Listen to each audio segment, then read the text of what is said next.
What is going on, guys? It is episode 76 of my West Ham United career mode, and we are here at a very snowy and chilly Merseyside with a game against Everton, who obviously are a team that are on the up in recent years here. So we are trying to continue our run in the Premier League, where we've accumulated an 8-point stretch at the top of the BPL table, and we're here at Goodison Park, where the stadium does look really good, as it is an official FIFA 14 stadium, so it does look really nice. Now I just want to go off topic for a second and talk about the FIFA 15 stadium that's been announced. All 20 Barclays Premier League stadiums will be in the game, which is just brilliant. I really can't wait. You know, the new features that I've seen in the game just look so amazing. You know, it actually does take my breath away how good career mode could be next year, and I can't wait to bring you guys that content. So that's going to be good here, and Everton could be a potential team I'm looking to beat. But we do go into the first bit of highlights here. You know, Everton, you know, in this game there was a couple of players that caught my eye. Ross Barkley's grown into a very great player. You know, he could be a player who could be threatening Oscar's position in, you know, the next coming years here. So, you know, that is something to work on. 18th minute we get a chance here with Timo Werner. He misses the header though, unfortunately, but you know, we can't make anything of that attack. But yeah, and John Stones at right back could be a big signing for us. You know, Montoya's got no defensive cover really, and he's been a player I definitely have been looking at, but he's not playing this game. Obviously Coleman and Baines are, but Lucas gets a chance here for West Ham in 26th minute and check that out for a solo goal. The Brazilian run through there, and that is a well worked goal. You know, it just highlights his skills, his abilities and his strengths there. Look at that, a bit of skill, pace and dribbling all in one there to show off a great goal, and the finished product was just brilliant. You know, that's what you pay for, the finished product, and he's put us 1-0 up there. Great goal from Lucas.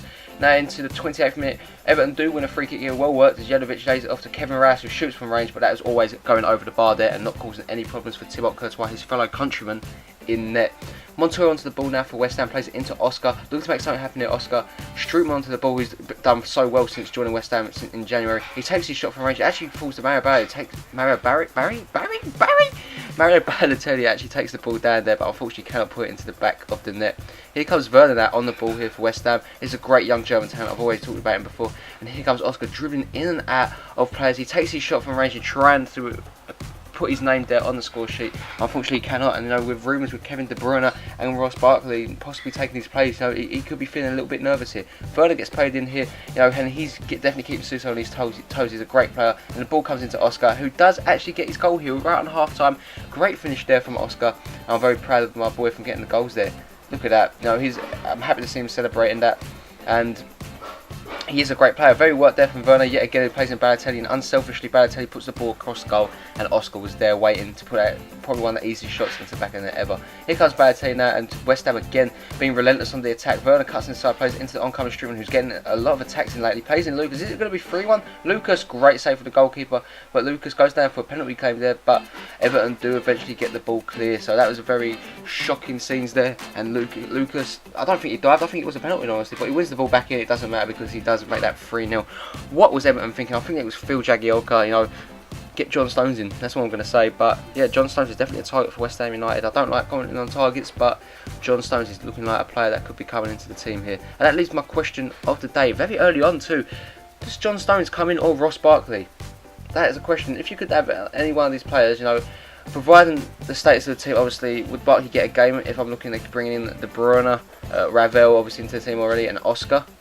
Or do I go for the defensive cover in John Stones? I don't think that's a...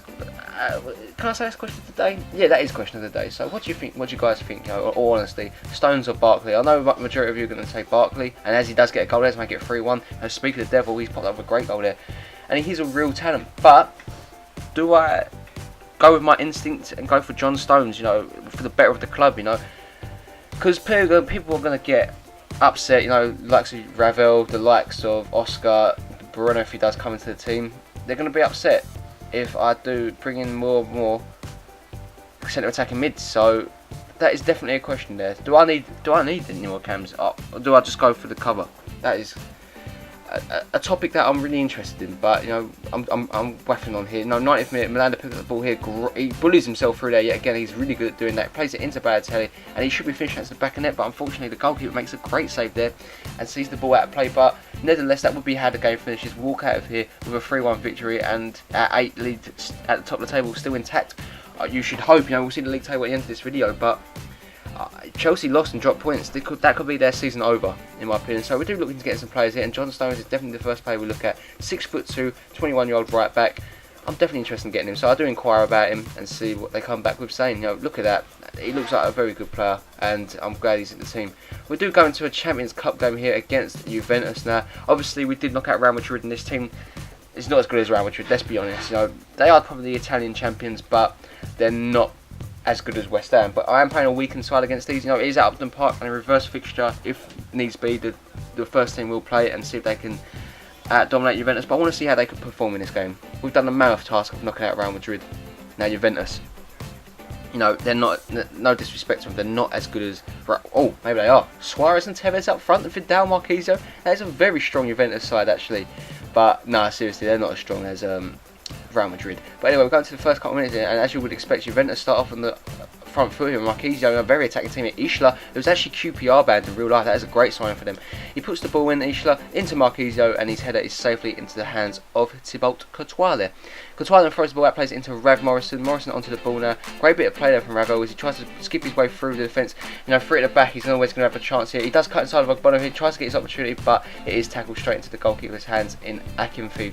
20 minutes in there, and here comes Juventus on the attack. Here again, this game is pretty much back and forth. Here comes Asamoah. He holds off the Januzaj like that, plays it into Carlos Tevez, who cuts inside of his man there, plays it into Marquinhos on the overlap. He takes his shot from range, and you really would expect Marquinhos to put it into the back of the net, but he misses a clear-cut opportunity there, and that was the first probably clear-cut chance of the game, and he squandered it. The Juventus manager might not be happy with that one. 32 minutes in, Vazquez picks the ball here from a throw-in.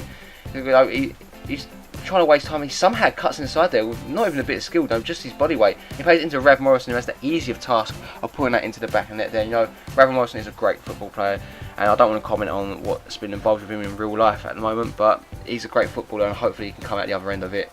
I really do like Rav. He's a great player, and I'm hoping for the sake of his career that he is cleared of all charges, but we'll get off that type of topic. Here comes Suits on the ball now in 50 minutes into the second half. Raven Morrison again makes himself available. He takes his shot from range. He goes to the line and takes a shot. He actually does get challenged. It falls to Danny Ings, who shoots first time, but unfortunately he is offside on this occasion. So Danny Ings, I don't know what you was thinking there, mate, but you missed out there. Marquinhos now in the 56th minute picks up the ball, skips away from the man, and it falls into Simon Pepe somehow. Pepe goes to take the shot. He does, finds Courtois, and only as far as him, don't find him, takes the shot, and it only finds as far as Courtois. He ain't going to his net for anything, but they do win a corner from here. A short one into Pepe, who's been involved since coming on here. Plays it into Tevez, plays back into Tevez. He does score against his beloved West Ham, and it's good to see he's not really celebrating there because he does love West Ham United, and I love Carlos Tevez. He helped us stay up in his first season in English football, and he does remain close to my heart. He's a hammer at heart. 61 minutes in there, here comes Marquinhos onto the ball here, plays it into Luis Suarez, who's stayed on the whole game, has really done nothing in this game, into Simon Pepe, back into Marquinhos to make it 2-1, Marquinhos missed, but Juventus do have the away goal in this game, I must admit here, and they could be a real threat, as the shot comes in there from Tevez, I do believe yet again, but it is matched by Courtois, who's been a lifesaver since he's been in this team. He's stopped a lot of shots there from range. Pato's come on now for Juventus, who's a great player, plays it into Vidal, plays it back into Marquinhos onto the ball, plays it into Asamoah. This is a great play from Juventus, back into Alexandre Pato, into Vidal. The shot's blocked first time, and we try and get the ball clear, and we do eventually, but it does go to 90th minute here, and Juventus are surely not going to hit us with an away goal here. Here comes Pepe, they're not going to make it 2-1, we'll be in so much trouble here. Suarez onto the ball, flicks it into the path of Vidal from range, and he's missed. That looked like he was going to rocket into the top corner, but fortunately enough for us, the game does come to an end, and it's left with us with an uphill task to see if we can get an away goal at Juventus. We have to score at Juventus, so that is a good game for us, and we have to see how the team plays. But I'm going to leave you guys looking at the BPL table here, guys, and if you did enjoy the episode, please make sure you like, comment and subscribe to this video. Obviously, comment shows me that you're enjoying the series and obviously liking it too, and a subscription does mean a lot to me, and you will get notified when I do upload next. So as always, guys, have a really nice day. Catch you next time. Bye.